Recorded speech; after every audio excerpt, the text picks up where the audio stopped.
everybody, this is MTG Ghoul Dude, and today we're going to start up another series of Digging Up the Past, going with Nobles this time.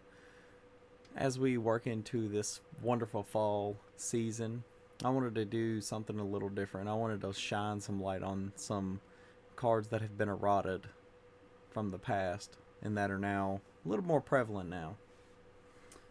And that type is Nobles. Because you didn't used to see a lot of them. There are some dotted out through, but now we're starting to get a lot of them as we go into, at this point in time, the new Wildsvale Drain set that's going to release not too long from now, in about a week or so. So, let's go on ahead and get into it. Starting off all the way back in Arabian Nights with King Suleiman for 1 and a white. You can tap to destroy an Ifrit or Jinn. It's a 1/1. Old Baron Sengir for 5 and 3 black. He's a 5/5 with flying. Whenever a creature is put into a graveyard the same turn Baron Sengir damaged it, put a +2/+2 counter on Baron Sengir, and you can tap to regenerate a target vampire.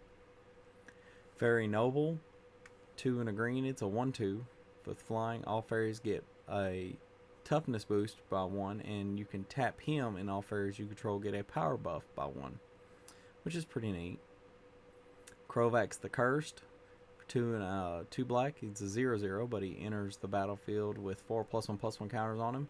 And during your upkeep, you can sack a creature and put a counter on him, or you can remove a counter. And for a black, you can give him flying. It's actually pretty cool. We'll see him as he evolved with Phyresis in his blood as the Ascendant Evinkar. I think that's how it's said. 4 and 2 blacks at 3/3 with flying, even though it doesn't look like he's flying in the art. It looks like he's treading water. But other black creatures get +1/+1, and other non-black creatures get -1/-1. So that's actually pretty neat. Empress Galena. I love the art in this one. It's just so cute with the little sea animals in there.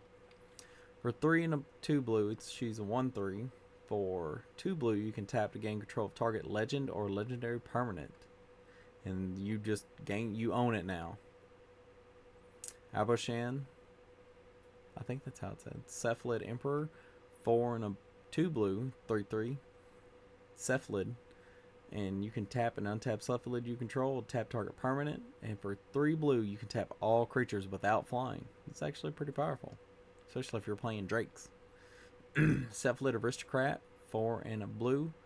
Whenever it becomes the target of a spell or ability, put the top 2 cards of your library into your graveyard, and it is a 3/3. This is actually pretty decent for a self-mill theme. Juan, I don't know. Cephalid Empress for 3 and a blue. It's a 2/3 Cephalid. Whenever it comes into play, return all blue creatures your opponents control to their owner's hands. It's kind of like a Cyclonic Rift, or what is it called? It's a blue spell that does that.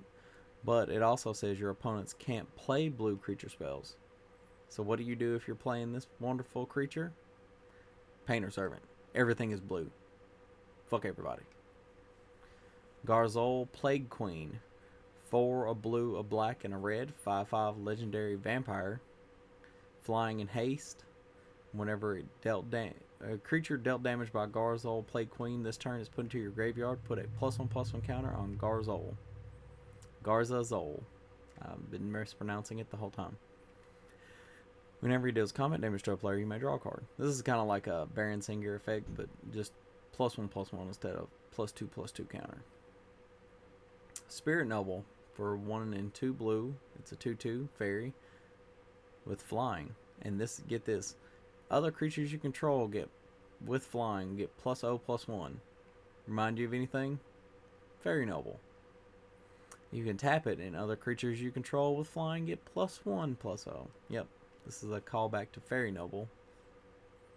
Krovax Ascendant Hero. This is in the timeline where he was not tainted by Phyresis.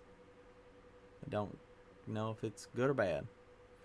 But for 4 and 2 white, it's a 4/4 human legendary creature, Human Lord. Other white creatures get +1/+1, and non-white creatures get -1/-1. And you can pay 2 life and return it to your hand, because yes, 6 mana is a lot in white. Merfolk Sovereign, 1 and 2 blue. It's a 2/2. Other merfolk creatures you control get +1/+1. And you can tap it. Target merfolk creature is unblockable, which is pretty good if you got a big merfolk. Vampire Aristocrat, 2 and a black, 2/2. Sacrifice a creature, it gets +2/+2 until end of turn. Falcon Wrath Noble. Now, I know a lot of people, this is me just kind of breaking in, but a lot of people don't know that the noble aristocrat, signify nobility, quote unquote. But, for the people that don't know, this is kind of for y'all. But because I didn't know that some of these were nobles or had been errata to be nobles. So this is for both of us.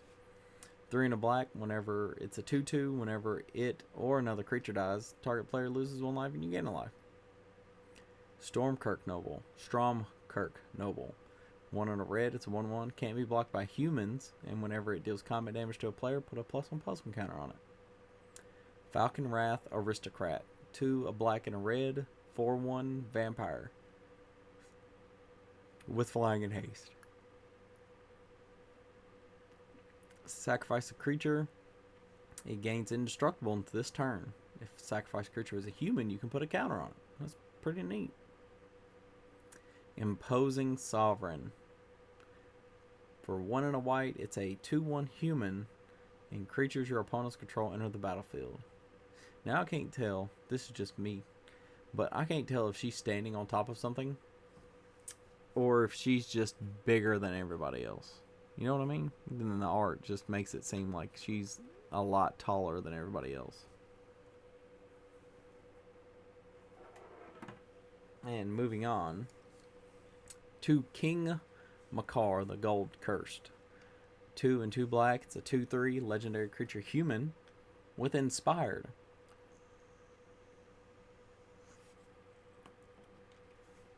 When he becomes untapped, you may exile target creature. If you do, put a colorless artifact token named Gold onto the battlefield.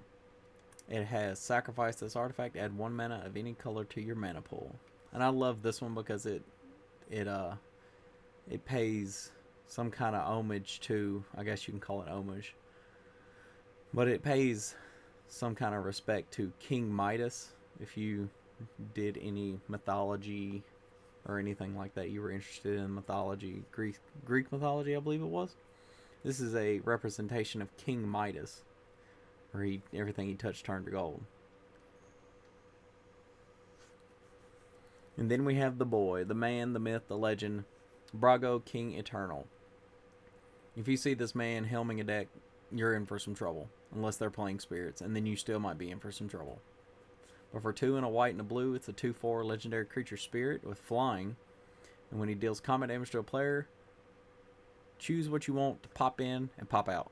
You can exile any number of target non-land permanents you control, return those cards to the battlefield under their owner's control. Yeah, he was so dedicated. He was just so dedicated to his throne that even in death, he was like, nope, this is mine. Vampire Noble, 2 and a black. It's a 3/2 vanilla vampire. Indulgent Aristocrat. Now this is actually pretty good. For 1 black, it's a 1/1 with lifelink, and you can tap 2, sacrifice a creature, and put a +1/+1 counter on each vampire you control. It's actually pretty good. Vampire Sovereign for 3 and 2 black. It is a 3/4 vampire with flying, and it enters the battlefield. Target opponent loses 3 and you gain 3 life. Beloved Princess for 1 white mana. It's a 1/1, and this is where they actually started implementing the noble creature type with lifelink. And Beloved Princess can't be blocked by creature's power 3 or greater. Charming Prince for 1 and a white. It's a 2/2 human noble. You can choose one of his 3 effects. You can scry 2, gain 3, exile target creature you own, blink it. Just blink it. Linden, the Steadfast Queen, 3 white, 3/3 human noble, legendary creature. Let me tell you, this one is pretty insane. If you have an opponent that's playing this and they start flooding the board, it is over with. They're going to start gaining more life than you're going to be able to keep up with if you don't take them out early. You might as well just go on ahead and hail to the queen. Because whenever a white creature you control attacks, you gain a life. Doesn't matter how many. Just if one attacks, she attacks, you gain a life. And she has vigilance. I have a friend that has this deck, and it is nutty. Queen of Ice for 2 and a blue. It's a 2/3 human noble wizard. And this is this creature is basically just a wall of ice. Because whenever it deals combat damage to a creature, tap it. And if it doesn't untap during its control's untap step. But usually the wall of ice is whenever it deals damage to it. But she can deal damage. But she also has an adventure sorcery, Rage of Winter for 1 and a blue. It's a tap target creature. It doesn't untap during its controller's next untap step. Malevolent Noble. This is Indulgent Aristocrat, except for not as good. 1 and a black, 2/2 human noble.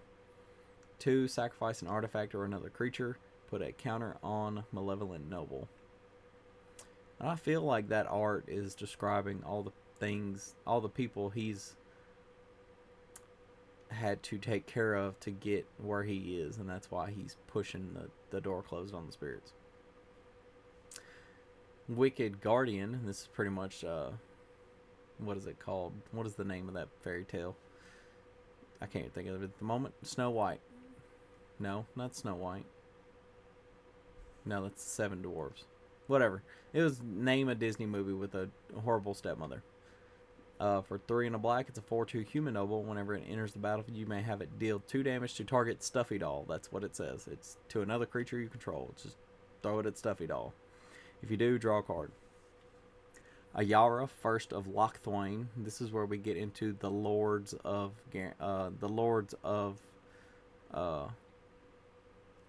Eldraine. For 3 black, it's a 2/3 legendary creature, Elf Noble. Whenever her or another black creature enters the battlefield under your control, each opponent loses a life and you gain a life. Tap it, sacrifice another black creature, draw a card. Torbrand Thane of Redfell for 1 and 3 black, 3 red. Ooh, sorry. They all have 3 in their colors. 2/4 Dwarf Noble, legendary creature. If a source you control would deal damage to an opponent or a permanent an opponent controls, it deals that much damage plus 2 instead. Lovestruck Beast for 2 and a green. It's a 5/5 Beast Noble, and it also has a Heart's Desire for 1 green. Create a 1/1 human creature token, and that's important because if you don't have any other ones, he can't attack unless you control a 1/1 creature. Yorvo, Lord of Garenbrig for 3 green. It's a 0/0 giant noble, but he enters the battlefield with 4+1/+1 counters on him. Whenever another green creature enters the battlefield under your control, put a counter on him. And if a creature's power is greater than his, put another one on it. Feasting Troll King for 2 and 4 green. Wow. It's a 7/6 troll with vigilance and trample, and it enters the battlefield. If you cast it from your hand, create 3 food tokens, and you can sacrifice 3 to return him from the graveyard to the battlefield. Kenrith, probably the best noble that we have for a noble tribal deck. Kenrith the Return King. For 4 and a white, it's a 5/5 legendary creature, human noble, with 5 abilities. To start it off, for a red, all creatures gain trample and haste. All creatures, so that means your opponents too. For 1 and a green, put a counter on target creature. 2 and a white, target player gains 5 life. 3 and a blue, target player draws a card. And for 4 and a black, target creature card from an opponent from a graveyard onto the battlefield under its owner's control. So if somebody just happens to play, I don't know, Phage the Untouchable, just throw her back on the opponent's battlefield and be like, oh, well, you're dead. Next. Corvold, the Fey Cursed King. Probably my favorite noble of all the ones that we've seen so far today. For 2, a black, a red, and a green. It's a 4/4 legendary creature, dragon noble, with flying. But his abilities really just outpace just everything we've seen up to this point. Because when he enters the battlefield or attacks, you sacrifice another permanent. You can. That is what you want to do. If you build this deck, you want to sacrifice it. Because guess I built it as Goblin Tribal. And what are goblins really good at? Making creature tokens. So this is how I built him, and he gets nasty.